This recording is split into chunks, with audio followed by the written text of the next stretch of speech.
Tadi pagi gue bangun, sepupu gue kirim WA, "Lu bener ya, Ci?" Terus gue yang, "Oh ya, tentu saja gue bener, tapi gue bener tentang apa ya?" Terus bilang, kayaknya lu on the right track," gitu. So, ketika dia ngomong gue on the right track, gue tahu itu dia nggak lagi ngomongin tentang berat badan gue, yang lagi nggak on track banget.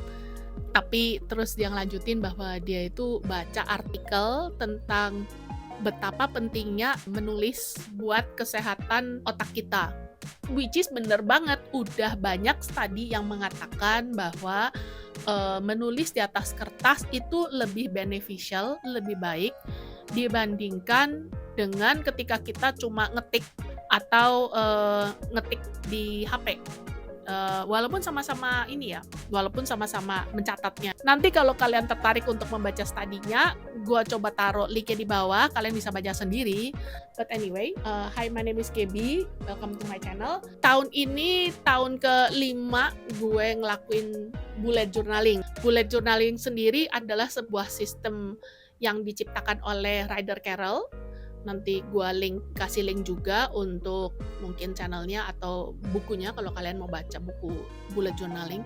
It's a kind of like a system yang lebih mengutamakan penggunaan kertas manual dengan pulpen gitu dibandingkan dengan aplikasi planner atau agenda seperti Google Calendar atau Apple Calendar. Tapi di video ini gue nggak bakal bahas terlalu dalam tentang bullet journaling yang seharusnya, yang selengkap-lengkapnya. Daripada kita memulai sesuatu tapi ribet dan bingung duluan, udah mending aja mulai dengan something yang simple. Which is, ini yang mau gue lakuin, jadi gue mau sharing sama kalian apa yang sudah gue lakuin secara personal. This is my way of doing bullet journaling. Mulai dari satu hal yang gampang banget, yang basic banget, yang memang kira-kira bakal diperluin sehari-harinya kayak gimana. Nanti gue akan jelasin juga versi yang sedikit lebih lengkapnya gimana. Dan nanti di akhir video gue juga akan jelasin gimana caranya supaya kalian bisa ngelakuin bullet journaling, tapi kalian masih bisa menemukan informasi yang kalian butuhkan semudah seperti ketika kalian lagi cari informasi yang ada di aplikasi seperti Google Calendar tadi. So, tanpa berlama-lama, yuk kita ke kertas. Jadi, kalau kita bicara tentang sistem bullet journaling, menurut gua yang paling gampangnya banget, yang paling core-nya banget, itu minimal butuh yang namanya format bulanan atau monthly view dan weekly view. Monthly view ini tuh buat ngeliat secara sekilas 1 bulan ke depan ini kira-kira bakal ada apa aja yang kita perlu lakukan. Jadi biasanya planning yang gue lakukan di sini modelnya hanya format garis besarnya saja. Seperti kalian lihat, gue biasanya nulis cuma 1 kata. Misalnya kalau ada yang ulang tahun ya gue cukup tulis namanya di situ. Jadi gue tahu, oh si A ulang tahun di tanggal segini, atau oh di tanggal segini gue bakal ada event nih, eventnya adalah seperti ini. This is not for my detail planning. Detail planning gue di weekly format. Weekly format itu format mingguan. Gue suka banget untuk melakukan planning gue within 1 week. Tiap hari Senin biasanya gue melakukan si weekly format ini. Nah di sini gue lebih detail. Gue cantumin di dalam minggu itu gue punya appointment sama siapa, tugas-tugas atau kerjaan apa aja yang harus gue lakuin, termasuk tugas-tugas yang personal buat gue harus lakuin.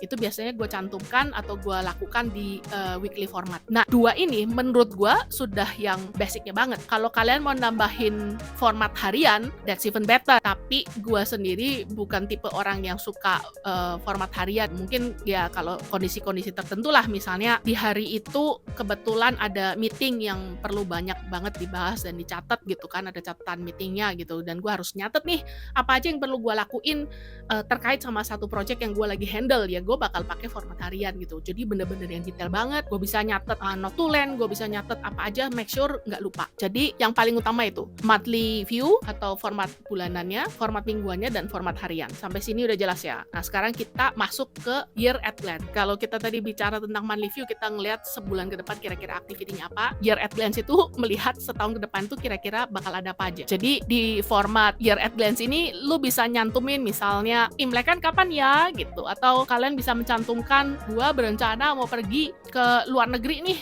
gua rencananya tripnya mau di bulan apa gitu kan, lo tinggal taruh di situ. Atau misalnya lebaran nih kapan nih gitu kan, karena kan kalian perlu booking tiket atau kalian perlu mungkin ada something yang udah kalian mau beli dan kalian harus tahu nih kira-kira kapan THR gitu kan. Jadi year at glance tuh biasanya kebutuhannya seperti itu, untuk melihat jangka panjang 1 tahun ke depan itu bakal ada apa aja. Lebih komplitnya lagi, kalau gue suka menambahkan tema tahunan. Apa ya yang kira-kira bakal jadi tema di tahun ini? Tahun 2026 ini kebetulan gue lagi ngeheng, gue nggak ketemu ada tema apa, walaupun gue sudah meditasi dan mikir panjang banget. Tapi jujur gue nggak nemu tema anything yang spesifik yang gue mau lakuin. Jadi gue nyontek tema dari gereja gue, which is temanya Flourish.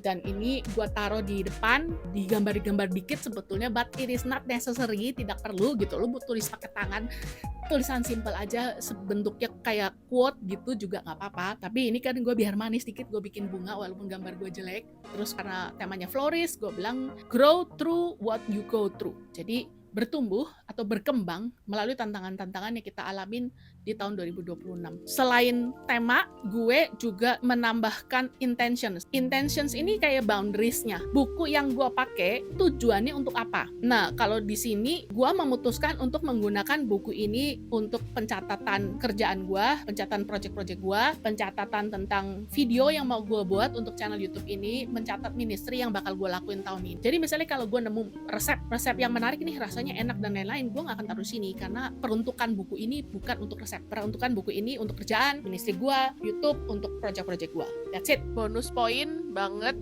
yang menurut gue penting, tapi kebanyakan orang merasa ini gak penting. Yaitu adalah gue perlu banget untuk ngitung nih, di dalam sebuah buku, biasanya itu ada berapa kotak ke samping, dan berapa banyak kotak yang ke bawah. Fungsinya apa? Fungsinya adalah ketika nanti gue menggunakan buku ini, gue udah tahu ada berapa kotaknya. Jadi kalau misalnya gue butuh untuk bikin weekly, ke kotak ke samping ada berapa, gue udah tahu, tinggal langsung bikin garis saja. Atau kalau misalnya gue mau bagi ini jadi 3 kolom gitu kan, nah gue udah tahu nih, oh ini cukup 12. Atau kalau misalnya gue mau bagi jadi 4 kolom, ya berarti udah tinggal 10 gue garis-garisin. Jadi mempermudah hidup. Dan anyway bikinnya juga cuma sekali kan, dalam satu buku. Dan another thing juga gue suka tes bagaimana kertas ini menerima atau behaving ketika lu pakai alat-alat tulis yang biasa lu pakai. Contohnya ini gue pakai midliner nih. Kalau gue lihat sih kalau pakai midliner oke ya. Jadi kalau dilihat dari kertasnya aman, nggak nembus sampai belakang. Terus gue tes semua nih, termasuk fountain pen gue termasuk ballpen gue, gel pen gue, satu-satu semuanya gue tes, make sure bahwa everything's gonna be fine ketika gue pakai. Nah, salah satu kekurangan dari planner yang modelnya analog kayak gini yang pakai kertas itu adalah kalau lo mau cari informasi itu susah.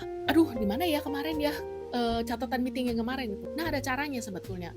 Dan caranya itu sebetulnya sudah ada di setiap buku yang kalian pernah beli di toko buku, yaitu adalah dengan indeks. Caranya adalah buku ini di setiap halamannya harus ditulisin page number, jadi nomor halamannya. Nanti ketika kalian sedang ngisi something, misalnya di sini nih gue nulisin bahwa di halaman sekian gue taruh ada monthly view untuk bulan Januari, maka di indeks itu gue akan tulisin tuh monthly view bulan Januari itu di page berapa. Jadi kalau misalnya gue bingung untuk menemukan itu biar gampang, itu gue tinggal lihat di indeksnya aja. Oh ternyata ada di page segini nih, ya udah gue tinggal buka page gitu, gampang. Take a little bit effort, tapi sebetulnya once lu tahu ada sistem yang bisa lu pakai, sebetulnya sangat membantu dan bisa compete lah sama Google Calendar dan Apple Calendar, bisa banget. Itu dulu mungkin ya, jangan kebanyakan. Tentu saja bullet journaling itu jauh lebih kompleks.